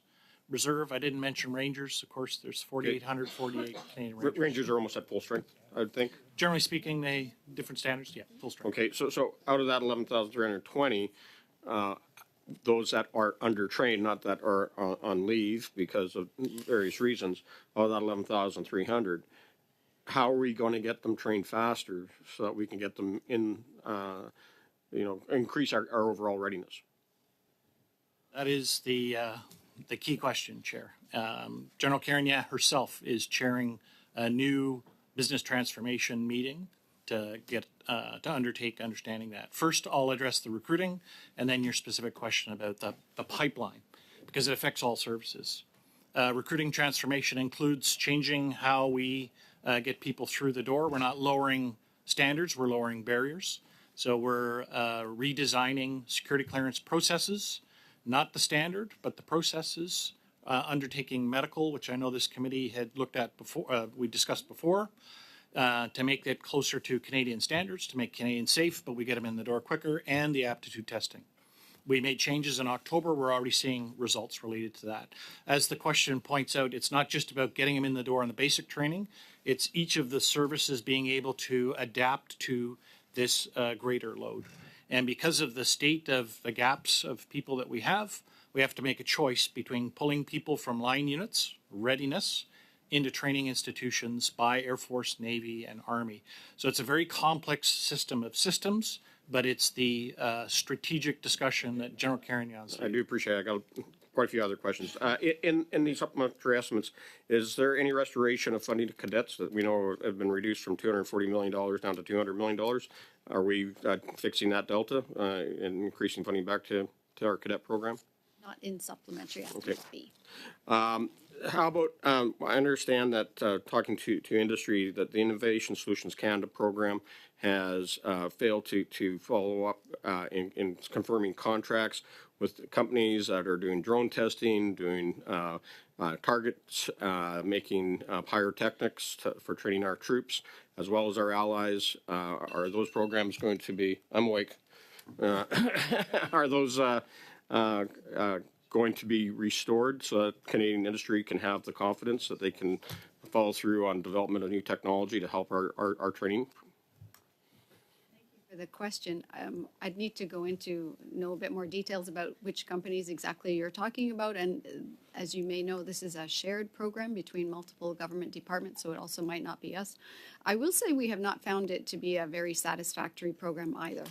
We share some of the concerns of businesses as well, and it is very much a developmental innovation kind of program, as opposed to, I think, what's really needed by industry, and we can address in the defense industrial strategy, something more about how do you get this to market? Okay, so next question is, in the supplementary estimates, are there dollars to start investing in upgrading our wings to deal with the security challenges around receiving F-35s and P-8s, which we will start getting in 2026? In the supplementary estimate, there is $561 million for the P-8. Does that fix the infrastructure, the cybersecurity, the physical security that we need our wings to receive the P-8s? So that's just going into the airframe. That doesn't help us with the security challenges that we have on the ground to receive the aircraft. So bringing the P-8 within the Canadian Armed Forces there is a requirement to address the whole capability, which includes infrastructure, training. So it goes against equipment, infrastructure, training. I'll just ask a couple of questions myself, and I'll address this to Deputy Minister Beck. I guess I better start. $3.3 billion is a lot of dough. It's a particularly a lot of money for supplementary estimates. So my question is, does this move the 2% needle at all? Yes. Yes, it will. This will get us up from about $30 billion of annual spending to just over $34 billion. So yes, it is part of the path to get us to the full 2% by 2032. And if the supplementary estimates you weren't presenting, presumably you wouldn't be moving the needle. I'd be interested in knowing, in terms of percentage terms, how much the needle gets moved by the passing of these supplemental estimates. Yep, Jonathan. So we are on a pathway to 1.74%. So this will move the needle, as the Deputy Minister said.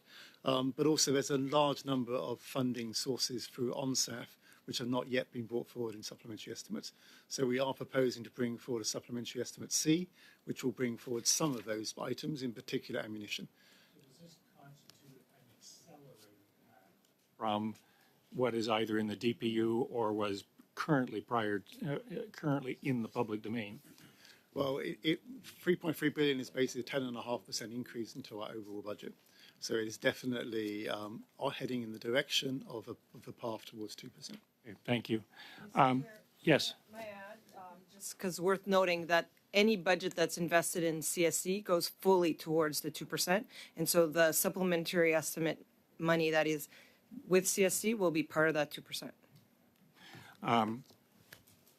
Because you have a kind of a weird funding source because you're also associated with public safety and, no?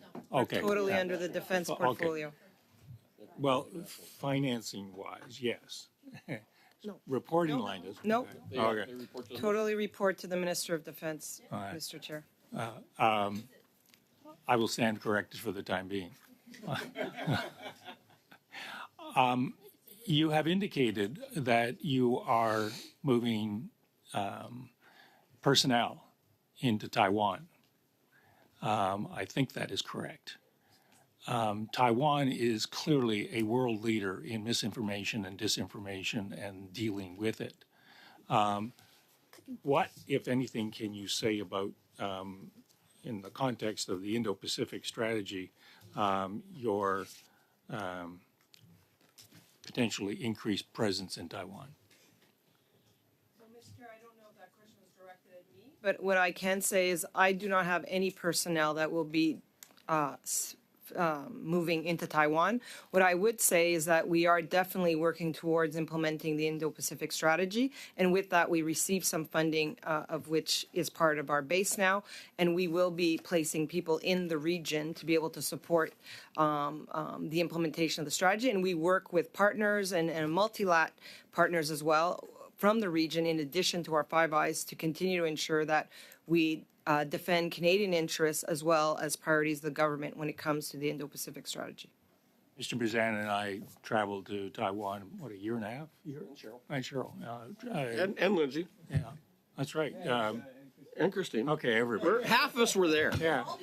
And I think it's, I think that all of us were really impressed by the way the Taiwanese handled this constant barrage of misinformation, disinformation, primarily emanating from Beijing. So I would be encouraged if CSE and our other cyber folks had some close working relationship with the way Taiwan does things. So, well, I run out of time. My goodness, Yes.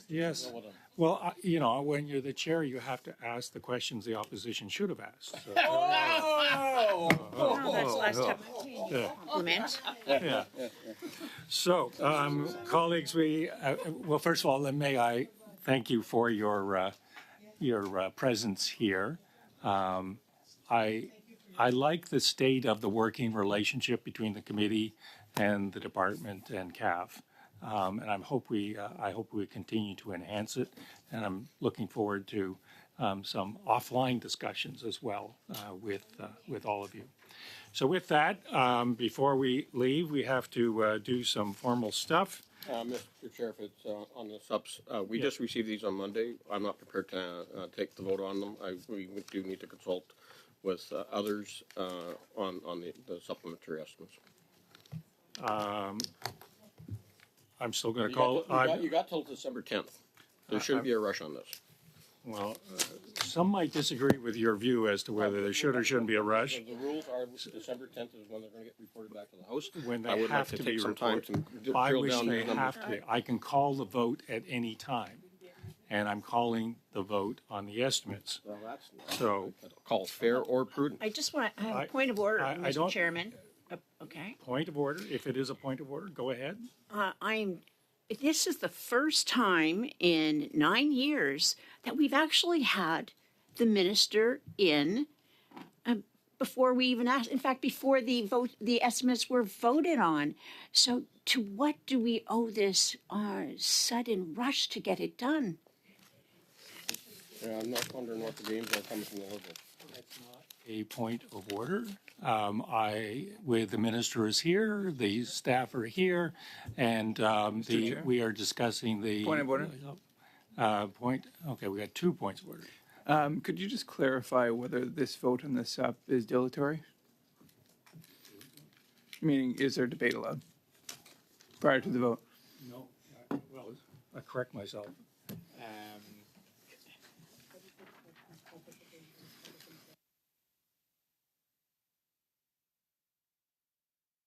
Maybe a dilatory. It's not strictly dilatory. It is its own motion. Madame Normandie. J'aimerais simplement savoir si I'd like to know whether we could release the witnesses as we're having discussions on something that they probably will not have to answer on. Certainly release the witnesses. No question about that. Okay. I've called the vote. Apparently, there are those who wish to debate it, and apparently it is not a dilatory motion, although it seems It's not debatable and amendable. is not debatable. No, it is debatable and amendable. Okay. Mr. Lawrence, heretofore silent. Thank you, Mr. Chair, and thank you for allowing me to be a guest at this important meeting and at this very important committee. My challenge with the supplementary estimates is clearly there is a political game here at foot, and the Liberals are trying to push their agenda over what's right for democracy. I mean, I haven't been around as long as you, Mr. Chair, but in my 5 years, I've never seen supplementary estimates sort of shoved down the throat of a committee as has happened, and so it's my belief that it's our obligation as parliamentarians to do our job. Other folks, we are, and the supplementary estimates, as you said, rightfully so, Mr. Chair, there is a great deal of money being asked for, and it might very well be that all of this money is extremely well spent, but to just have a vote at the end of at a meeting where obviously the focus of the opposition and probably all parties are discussions with the minister, and we have no time. Sorry, I hate to interrupt you. I'm so sorry. It's just I'm wondering about resources for this committee. We are already over time, and I know that some of us have other places to other things that we need to get done. So I'm just wondering if we are going to continue on with this, or if there will be a hard stop. And to adjourn, we can adjourn. Then I would like to adjourn because Okay. I need to get to my other things. That's a dilatory motion. Any objections to adjourning? Adjourned. Gee, I'm so sorry I didn't get to